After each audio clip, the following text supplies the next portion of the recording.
Bonjour, bienvenue à cet épisode de la série À la découverte des Pilons. Aujourd'hui, on s'entretient avec l'entraîneur-chef de la formation féminine de hockey des Pilons du Centre d'études collégiales de Lobinière et du Cégep de Thetford, Romain Guibet. Bonjour Romain. Bonjour Mario. Ça va bien? Ça va bien. Romain, on est ici aujourd'hui pour parler d'une activité toute spéciale, mais auparavant, j'aimerais qu'on aborde votre saison. Comment ça se passe jusqu'à maintenant? Plutôt bien, on va dire. On a eu un petit début de saison, les 6 premiers matchs qui ont été un peu difficiles. Difficiles pas dans la performance, parce qu'on faisait des très bonnes performances en dominant les adversaires, même en termes de shoot, mais on ne gagnait pas. Donc c'est vrai qu'il y avait un peu de frustration quand on fait des bons matchs. Puis le travail a payé. Je pense que les filles n'ont rien lâché. Le mérite leur revient, parce que c'est pas évident là-dessus. Et là, on est sur une série beaucoup plus équilibrée, donc on va essayer de maintenir notre quatrième place pour les playoffs qui sont un peu particuliers dans notre deuxième division. On aura l'occasion d'y revenir là-dessus. Donc, c'est une belle progression, non seulement cette saison, mais également en comparaison avec la dernière campagne. C'est une belle progression dans le jeu. On a une équipe qui s'est beaucoup quand même rajeunie cette année. Donc en fait, c'est une belle progression parce que les filles sont rentrées dans le projet très rapidement, ce qui n'est pas toujours évident. Elles sont inscrites dedans, il y a une bonne dynamique de groupe. J'ai vraiment la chance d'avoir un super groupe et de super jeunes femmes. Sens-tu que tes joueuses croient en leur potentiel? Moi, je pense que oui. Oui, je pense qu'elles croient en leur potentiel. Elles savent que ce n'est pas évident, qu'il y a des équipes peut-être avec 2-3 joueuses de talent plus fortes que nous, mais en termes de groupe, je pense qu'on a un vrai groupe. On a des joueuses qui sont capables aussi de faire la différence. Maintenant, je dirais la petite chose, c'est la difficulté, c'est qu'on ne marque pas beaucoup. C'est vraiment le petit point noir, on va dire. Malgré qu'on domine, on a des chances de shoot, mais c'est vraiment l'efficacité offensive qu'il faut qu'on continue à travailler. Non seulement cette année, vous avez tenu tête aux meilleures équipes, vous les avez même battues. Oui, je pense que c'est aussi propre de cette nouvelle saison de deuxième division à 6 équipes.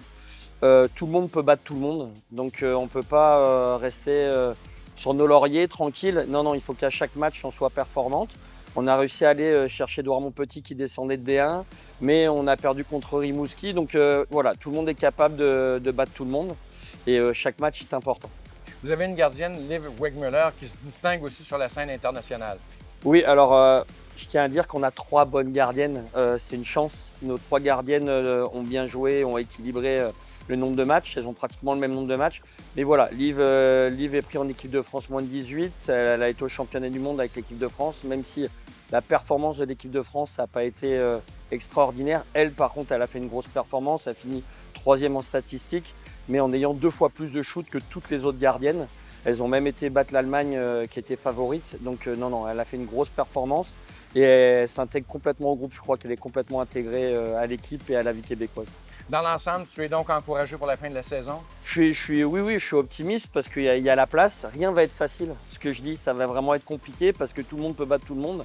Et vu que nos playoffs, nous, sont sur un match, c'est juste un match. Donc en fait, notre classement, oui, va nous permettre ou de jouer à domicile, on ira jouer à l'extérieur, mais tu as un match. Tu perds ce match-là, ta saison est finie.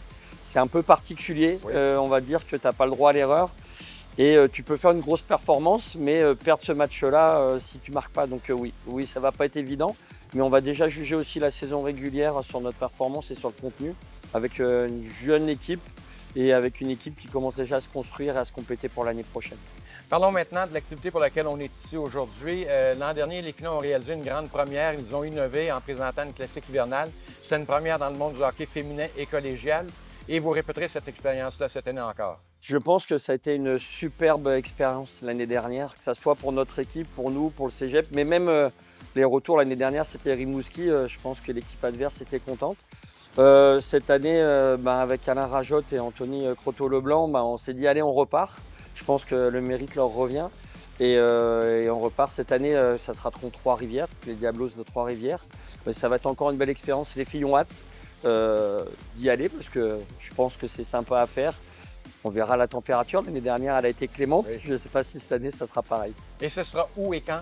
Donc, ça sera à Saint-Apollinaire le 22 février à 13 h.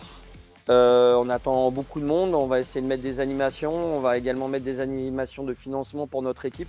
Les filles sont en train de monter un peu avec leurs parents quelque chose à côté. Donc, venez parce que ça va aussi permettre de faire une belle fête sur place, mais également de faire des actions pour le futur de notre équipe.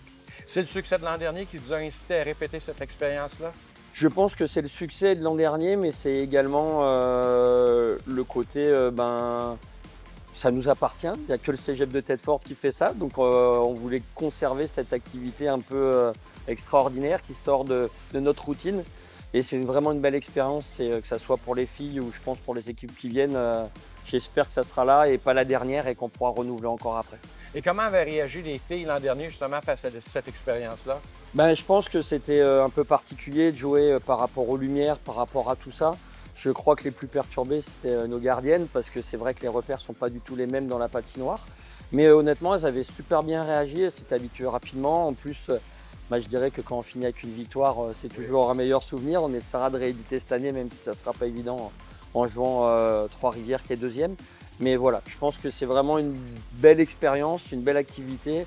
Les filles ont hâte d'y aller, même si on a quand même encore quelques matchs avant à être performantes. De leur côté, les autorités du RSEQ, comment elles avaient réagi face à cette initiative-là? Je pense qu'elles avaient été, elles nous ont suivis. Alain et Anthony avaient bien expliqué le projet. Et avec tout ce qui se passe autour du hockey féminin, je pense que Thetford montre qu'il existe dans le hockey féminin, montre qu'il ne fait pas que vivre, je dirais, dans sa routine et veut créer des choses. Donc je pense que quand on voit tout ce qui se passe avec le match dernièrement à Vidéotron, tout ça, on fait partie de cette dynamique. On veut mettre nos filles en avant, elles le méritent, et montrer que le hockey féminin a complètement sa place au Québec. Et cette année, les filles sont aussi excitées que l'an dernier à participer à un match en plein air? Oui, elles sont excitées parce que c'est un peu autre chose que de jouer dans notre arena de Saint-Agapi. Il y a plein de petites choses qui vont arriver. Je pense qu'elles sont excitées. Après, elles ont hâte, mais à la fois, elles savent qu'il y a des matchs avant. Donc, elles font attention. Mais voilà, je pense que ça va arriver très vite. C'est à peine dans un mois et ça va vraiment être une belle expérience. L'an dernier, il y avait eu une belle foule. Vous aviez rendu l'accès gratuit justement pour avoir une meilleure ambiance. Est-ce que ce sera à nouveau le cas cette année? Ça sera la même chose. Ça sera gratuit. Je le répète, on va essayer de mettre un peu des choses autour. On aimerait avoir beaucoup de monde. On a déjà fait la promotion avec plein d'équipes de jeunes filles autour parce que c'est aussi une fête pour le hockey féminin. Donc on aimerait qu'il y ait ces jeunes filles qui viennent participer avec nous. Et oui, il y avait du monde et je pense que ça aussi, ça fait partie de la dynamique positive autour de la game. Pour ceux et celles qui ne pourraient y être, malheureusement, ce sera quand même possible d'assister au match. Ce sera diffusé en direct sur le web. Oui. L'année dernière, le Cégep avait mis vraiment une très belle organisation.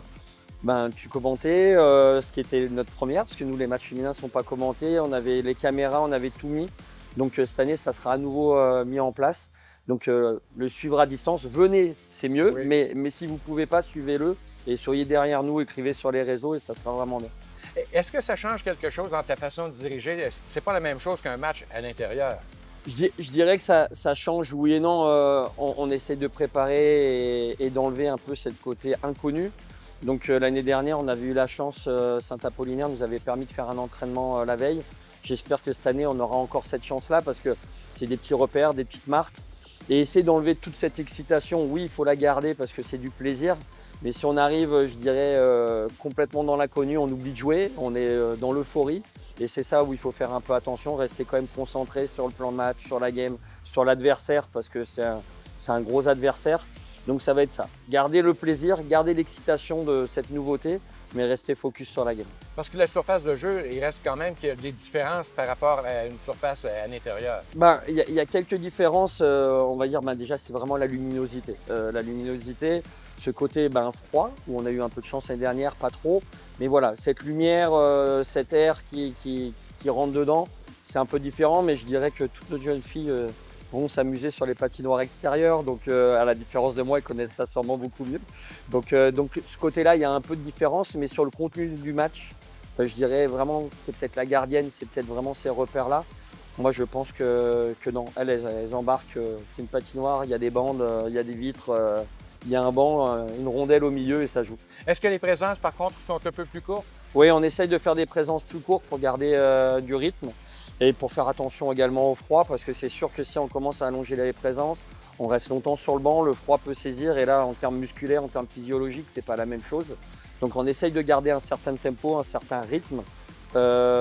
Aussi au niveau du souffle, on sait que L'année dernière, comme je dis, la température n'était pas trop froide, mais plus il fait froid, plus au niveau des poumons, des bronches, ça peut couper la respiration. Donc oui, il faut gérer ce côté physiologique, gérer ces petites choses-là. Les filles sont assez disciplinées là-dessus et nous, sur le staff, sur le banc, on essaye de faire attention à ça. Tu le mentionnais, l'an dernier, vos adversaires étaient les Pionnières de Rimouski. Cette année, ce seront les Diablos de Trois-Rivières. Comment réagissent les équipes adverses lorsque vous leur proposez de disputer un match en plein air? Ça a été oui direct, je crois qu'il n'y a même pas d'hésitation. Moi, je me souviens l'année dernière, Alain Rajotte faisait le banc des pénalités. Et il y a une petite fille qui prend des pénalités là, mais elle était heureuse. Elle dit Alain, mais c'est trop le fun, c'est trop bien. Bon, elle n'était pas au bon endroit, mais voilà, il y avait, je pense, une vraie joie de l'équipe d'en face aussi de participer à ça. C'est une belle fête. Donc ça sera encore une belle fête cette année et Trois-Rivières n'a même pas hésité à dire oui tout de suite. Donc ça prouve que je pense qu'il y a un véritable intérêt pour faire des événements comme ça. Donc on réitère l'invitation aux gens à assister à cette rencontre. Ouais, on réitère, venez nombreux, c'est vraiment important pour les filles, pour le hockey féminin, mais pour Tête-Fort, pour le cégep. Ça va être une belle fête, une belle expérience et on espère vous voir et autrement suivez-nous sur le web. Merci Romain pour ta visite et les détails sur cette activité qui, rappelons-le, aura lieu le 22 février. C'est ça, 13h. 22 février, 13h à Saint-Apollinaire. Excellent, c'est une invitation. Merci Romain. Merci.